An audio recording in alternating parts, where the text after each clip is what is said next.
Introduction.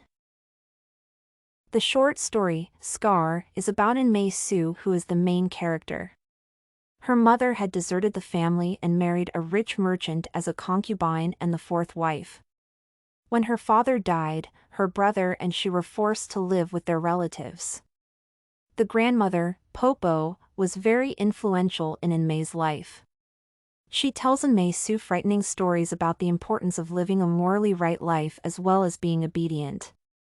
She does this with the view that her grandchild, An-Mei, was going to turn out better than her daughter did.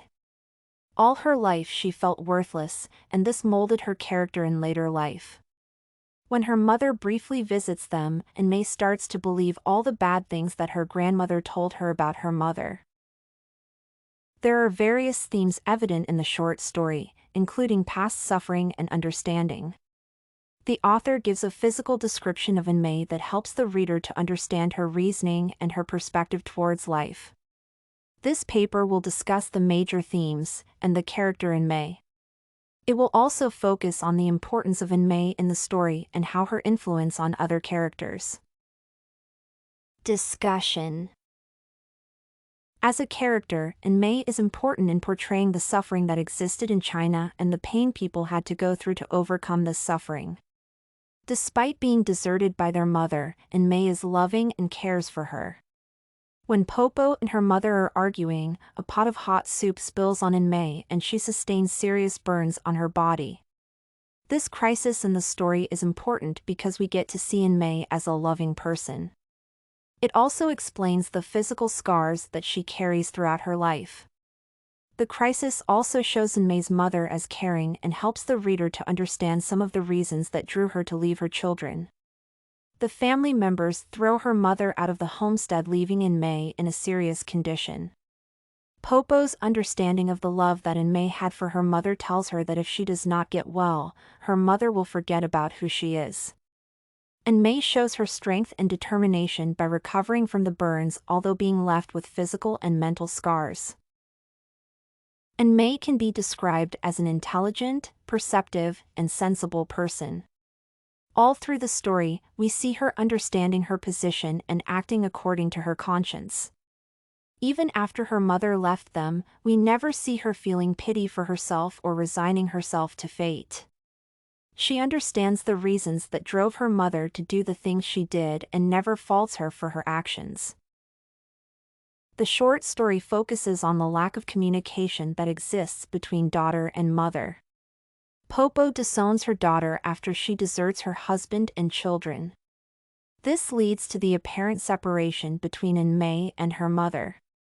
The separation between An-Mei and her mother is made worse by Popo when she tells An-Mei that she came from an egg of a worthless goose. As a young child, she grows up carrying emotional and physical scars from the experiences she had. This affects her, and the first time she sees her mother, she is keen to look at her, waiting to see the useless goose that laid her. She says that she had a long neck just like a goose. Themes and stylistic devices employed. There are imagery and symbolism used in the story.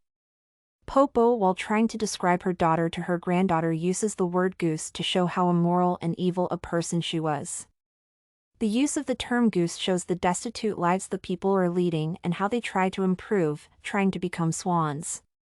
An-Mei's mother leaves her children in pursuit of a better life, trying to become a swan. When she later comes looking for her children, An-Mei notices her long neck just like a goose, and this confirms to her that she is evil and proves the notion her grandmother had inflicted on her. Her mother is seen as a ghost by the family members after she leaves her husband and children. This shows that to them she did not exist and was as good as dead. The major theme in the story is suffering and understanding. This can be seen when An-Mei states that not because she came to me and begged me to forgive her. She did not. She did not need to explain that Popo chased her out of the house when I was dying. This I knew. She did not need to tell me she married Wu Xing to exchange one happiness for another. I knew that as well. Here is how I came to love my mother. How I saw in her my nature. What was beneath my skin. Inside my bones. She continues to explain that if a person is to deal with the present, then they must deal with their past. This is not easy but is necessary if a person is going to be in touch with their true self. Conclusion. The short story, Scar, is successful in showing the many hardships An-Mei had to endure when she lived in China. It explains the emotional and physical scars suffered by An-Mei. Suffering as a theme is seen in the lives of Popo, An-Mei, and her mother. The author provides a physical description of An-Mei when she suffers serious burns during an argument between her mother and grandmother. This is important in understanding her view of life as well as the mental and physical scars she carries. You can find this and many other essay samples on our website studycorgi.com.